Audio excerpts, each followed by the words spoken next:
Hello and welcome back to Pixel Peak. We have another exciting week of gaming news as we approach the winter holiday season. That's right. I guess it's time to pull down all the spooky Halloween decorations. And it's at just the right time as we discuss some scary delays for game releases. PlayStation 5 has gotten a lot of coverage about its size. Call of Duty Cold War game gets some changes to its Warzone and overall download size. And Watch Dogs Legion gets rid of pre-written characters.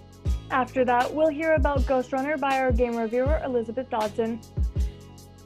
And then we'll end the video by talking about some indie games with our PC analyst Walker Peters and Nintendo analyst Ruby Hall.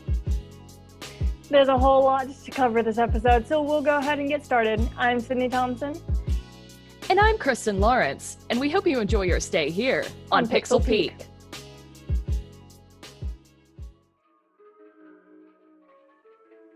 Fans will be sad to hear that Cyberpunk 2077's release date has once again been pushed back. The original release date for the game was set for April 16th, but was pushed back due to generally being unfinished. After a few more delays, Cyberpunk is now set to release on December 10th. The most recent delay has been attributed to having to playtest and bug fix the game on 9 different platforms. As pointed out by some fans, this is a problem that could have been avoided on launch at the original April release date. Fans have been taking this news fairly hard, especially as the developers had promised no more delays. Some upset fans have taken extreme measures, however, by sending in death threats to individuals working on the project. The senior game designer, Andrei Zavatsky, has tweeted out trying to address the backlash they've received, calling it unacceptable. Due to the ever-approaching deadlines, the development team has entered crunch time, enforcing mandatory overtime. This can sometimes add up to over 100-hour work weeks, breaking another promise they had made against making overtime mandatory. Ubisoft has also announced some delays for widely anticipated upcoming games. Both Far Cry 6 and Rainbow Six Quarantine have been pushed back at least until April of 2021. The reason for this include the challenges the company faces with employees working from home. Far Cry 6 will be taking players to the island of Yara in the Caribbean. The island nation is a once pristine paradise that has seen extreme decline due to revolutions and foreign sanctions. The country is now ruled by El Presidente Anton Castillo, who is trying to build the nation back up to its former glory using any means necessary, all the while grooming his son Diego to take his place. Following the prior games in the series, there is a resistance against El Presidente, and the player character is likely to find their way at the very center of it. Although little is known about Rainbow Six Quarantine, the developers have released that it will be taking place in the future of the Rainbow Six universe. It will be a 3-player shooter game, and it seems as if the players will have to worry about both a virus and zombie-type monsters that hunt down the players. Many gamers are excited for the release of the PS5, but they've possibly discovered a slight problem: the size. The PS5 is 15.4 inches tall, 10.24 inches deep, and 4.09 inches wide. The question we're left with is whether or not this will fit with one's TV setup. News outlets are already working to see if it'll fit within popular IKEA furniture, in case people need to change furniture for the purchase of the PS5. Many people are spending lots of time figuring out where to put their PS5, worrying that it'll be an eyesore as it's too big for the go-to solutions for hiding game consoles. Polygon editor Russ Frushtick is currently testing out the PS5 for Polygon, and he isn't a fan of the design of the PS5. His dislike doesn't stem from the console's size, but from its overall look and how he feels it won't blend well into the home. Frushtick says, "It's that the design commits so hard that it absolutely dominates whatever space it's in. The swoopy outer shell is unlikely to match with anyone's existing media setup, and it's extremely difficult to tuck away in a corner because of its size." He spent 3 hours trying to figure out where to put the console before deciding to hide it behind his TV. Other journalists have expressed similar dislikes and concerns about the PS5, and people on Twitter have started making their own size comparison and memes about the PS5. So, if you're planning on purchasing the PS5, you might want to figure out where you're going to put it, or if you have space for it at all. Call of Duty Black Ops Cold War is to be released on November 13th, with the multiplayer option coming in December. Many are curious to see how this new addition to Call of Duty will work together with Call of Duty Warzone. It is uncertain of the influence it will have, but there is most likely going to be a map change. However, we won't know until we are given further details. We do know that the weapons from Black Ops Cold War will be able to be used in Warzone, and that players will also be able to switch between custom loadouts in each game. It's unsure if the weapons will be automatically added to the Battle Royale, but it has been stated that we should be getting more details in about a week. While some specific details of the game are uncertain, the size of the game is not. Black Ops Cold War will need as much storage as Warzone.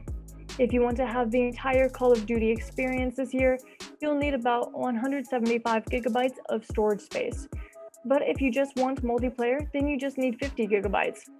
Activision and Treyarch have released information for the minimum and recommended hardware specifications for the new edition.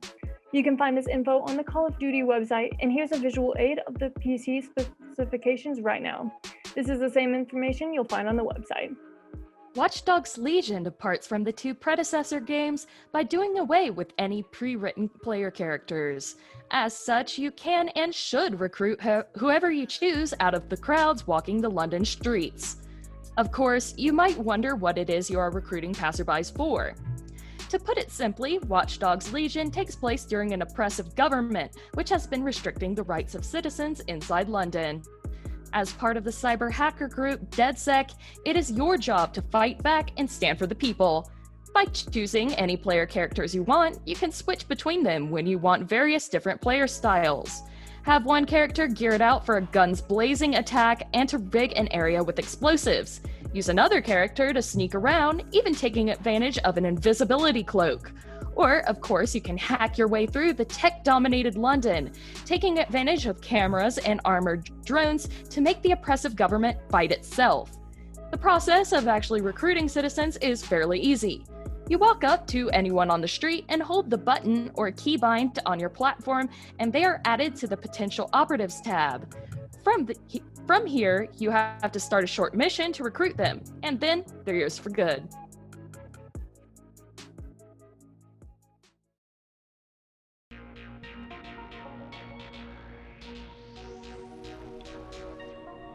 With the abundance of ninja-based video games like Mortal Kombat or Warframe, Ghostrunner gives you the fantasy of being a quick and stealthy ninja. Ghostrunner was created by One More Level and Slipgate Ironwork Productions and is made for all platforms. It came out on October 27th of 2020 and is a single-player action-style game.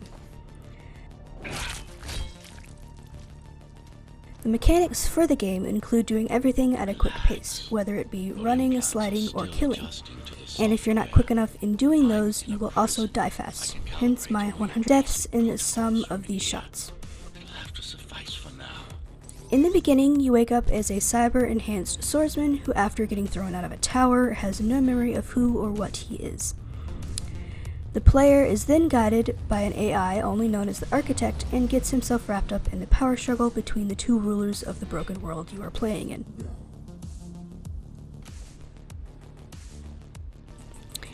Even before I had played the game, while just watching the trailer, I found myself intrigued on the main character, like who he was and why he was broken. The character is wonderfully voice acted, and that added to the music only adds to the intensity of the game. With the game being so fast-paced, it can be a bit challenging for someone who has never played these types of games before, but after a bit of practice you can get a good handle on the controls, and then getting things done after this point gets a bit easier, until they add a new game mechanic. Given that I personally normally play games like Skyrim, where you have the time to plan things out and strategize, this game was actually a challenge for me to play. In fact, for the first half hour I spent playing, I would get frustrated, because I would finally get over a hurdle only to die a few seconds later and then have to start all over again. The game does include checkpoints, however, if you close the game out completely, depending on if you had finished a segment or level or not, you might have to repeat the entire level when you log back in. Speaking of checkpoints, my one thing I wish the game had, was that it would let you save or load from a particular save and or checkpoint when you log back into games after stopping. In fact, I found myself having to repeat levels from the start because I had stopped at a checkpoint thinking I'd be able to start from that checkpoint. When I opened up the game back up again, only to find out that I had to start over.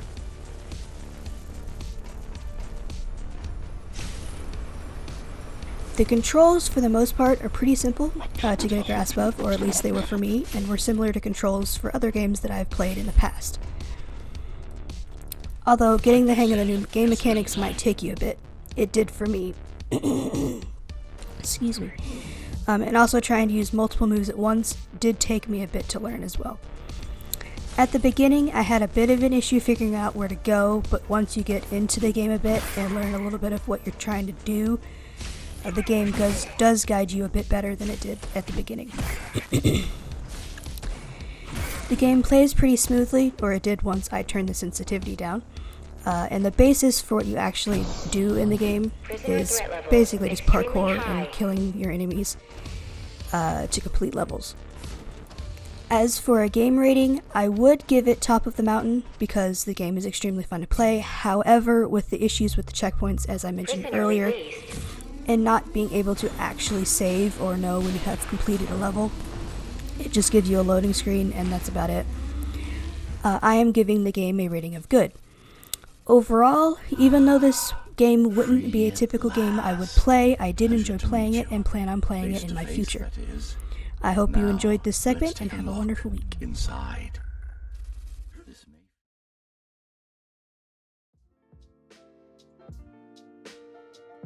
This week we have a very special analysis segment for y'all, with not one, but two of our analysts. Here to talk to us about upcoming indie games are Ruby Hall and Walker Peters. Thanks so much for coming, guys. Thanks for having me. Glad to be here. All right, guys. Well, you know me. I'm going to go ahead and start right into the questions. Which indie games coming to your respective platforms are you most excited for? And Ruby, if you want to kick us off, you're more welcome to. So one game that I've been watching kind of recently is a game called Later Alligator. So it's this point and click mystery game. It has this 2D animation. It's super wholesome and I love it.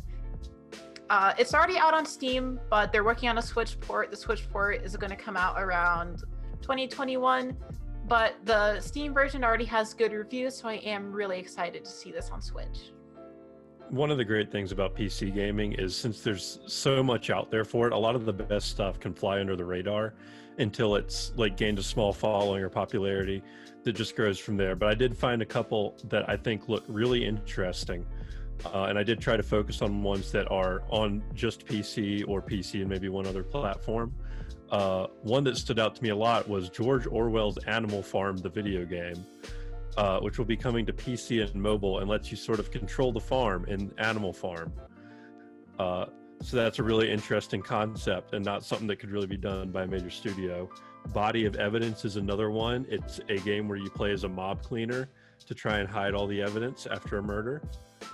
And Solar Ash Kingdom, which also will be on PlayStation and looks to be a really great action-adventure game.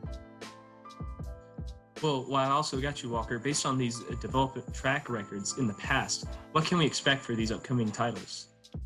So Solar Ash Kingdom, which I just mentioned, is made by the same development team as Hyper Light Drifter, an immensely popular indie action RPG game that has been ported to most systems. It's available on PC, Switch, PS4, I believe. Body of Evidence, the mob cleaning game, is from Empyrean, who made a game called House Flipper, which is a renovation simulator where you fix and sell houses. And Orwell's Animal Farm will be coming from Devolver Digital, relatively well-known like indie development and publishing studio that's like had their own E3 presentations and all. So I think these have weight behind them. Well, Ruby, what can we expect from your upcoming titles? So Later Alligator is developed by a small studio called Pillow Fight. They typically specialize in visual novel games. They've been pretty well received in the past. So it is one of these smaller studios. It doesn't exactly have that big backing that a studio that made Hyper Light Drifter would have. But they have a pretty good track record with games. They may be less popular, but they do make quality titles in the past. So I have no doubts that Later Alligator will also be a quality title to have on the Switch. Well, Ruby, how do games developed by indie developers like these typically compare to games developed by AAA developers in terms of quality, content, and time to develop? So I'd say that a lot of indie developers are pretty comparable when it comes to making the same quality of games that AAA developers do. Granted, they may not be these. They may not have all of this detail that your AAA game would have in like a 3D game, but they usually excel in more 2D games when it comes to, for example, visual fidelity. You'll see this oftentimes. You'll see 2D animation. For example, a well-known game with really good 2D animation is Cuphead. People love that. It took forever to make because they used the original styles of the 1930s cartoons to make these games. So really, indie games, when it comes to just quality content and time to develop, it's pretty much the same as AAA. They're just a smaller studio with less people. Specifically talking about content, one of my favorite things about indie games that indie games get to do that AAA developers don't get to do is they get to take more risks with their subject matter and characters. Oftentimes, you see indie games showcasing people of color in their lead roles or LGBTQ characters. You see them a lot more often in indie games, but a lot of AAA developers still find these subject matters are still quote-unquote risky. So it's really refreshing to see them in indie games. So sort of following on what Ruby just said, the great thing about indie games is indie games are what the developer wants to make, not what the market wants to buy. A lot of genres, styles of games, concepts that would just not fly if you brought it up to a boardroom of EA executives can survive and prosper as indie games, from like so-called dead genres like RTS to niche strategy games, or just things that have a very specific audience. And that's great. It allows for a lot more variety in gaming libraries and a more sort of personal feeling to the game. In terms of content and time development, as Ruby said, those are highly variable. Indie games and AAA games alike are both very prone, are both like equally prone to development problems or maybe content problems. I will say a lot of time I feel like indie games are at a higher risk of mismanagement of funds, especially when it comes to Kickstarted games, because they do lack the business aspect, which in some ways is a positive, but in other ways is a negative. Well, definitely. The last question I have for tonight, and either one of you guys can hop in and then the other one can follow up, is how do indie games like these impact the overall gaming community? And how can we as consumers be more involved? So indie games are an outlet for these smaller studios to tell their stories or make the kinds of games they want to make and bring them to a more mainstream audience. Their ideas are definitely more unique. Again, like Walker said earlier, you won't be able to have these ideas come to fruition if you bring these to a board of AAA executives. The biggest thing we can do as a player base is help support these games, because if we want this variety, we want this diversity in our games, the best thing to do is support these smaller projects so we can see more of them in the future. My opinion's pretty simple. More games is a good thing. I think we all like video games. I think everyone can agree on that here. And just having more options and more variety available to players is a great thing. Just buy what you want to, whether it be AAA or indie, and things will go well. I mean, of course, the best-selling game of all time now, Minecraft, was an indie game, and people enjoy it. If it's something people enjoy, it will take off. Awesome. Well, couldn't have said it better myself. I really appreciate both of you guys coming out tonight. It was great seeing you as always. Thanks for coming. Thanks for having me back. Awesome. Well, that's it for this week's analysis segment. We're going to throw it back to Kristen and Sydney to wrap up this week's news.